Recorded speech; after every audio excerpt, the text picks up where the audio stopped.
আসসালামু আলাইকুম ভিউয়ার্স, রোস্টের মশলার রেসিপি নিয়ে হাজির হয়ে গেলাম।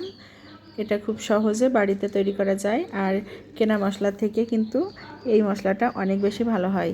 তো চলুন আমি মশলাটা তৈরি করে দেখাই। তো এখানে আমি গোলমরিচ নিয়ে নিয়েছি 2 চা চামচ পরিমাণ, শাহি জিরা নিয়েছি 2 টেবিল চামচ, আর এখানে চীনাবাদাম নিয়ে নিয়েছি 3 টেবিল চামচ পরিমাণ, জয়িত্রী নিয়েছি 6টা, তেজপাতা 3টা, জায়ফল 1টা, কালো এলাচ 2টা, এলাচ নিয়েছি 30টার মতো, দারচিনি নিয়েছি 3 ইঞ্চি লম্বা 6টা, শুকনো মরিচ নিয়েছি 6-7টা। তো আমি সব মশলাগুলো একসাথে একটু টেলে নেব।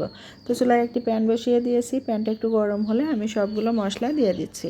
আর এই পর্যায়ে চুলার আঁচটা একদম লোতে রাখতে হবে।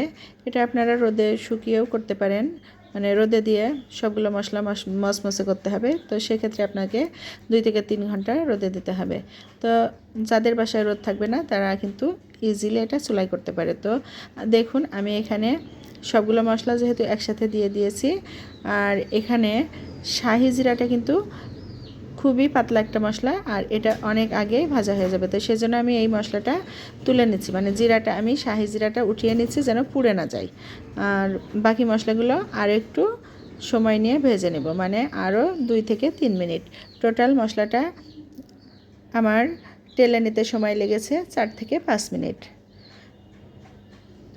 আর যারা শাহি রোস্টের মশলা তৈরি করবেন না তারা শুধু শাহি জিরাটা বাদ দিয়ে নর্মাল যে জিরাটা সেটা দিয়ে দিলেই রোস্টের মশলা তৈরি হয়ে যাবে। আর এটা যেহেতু শাহি রোস্টের মশলা সেহেতু এখানে শাহি জিরাটা অবশ্যই দিতে হবে।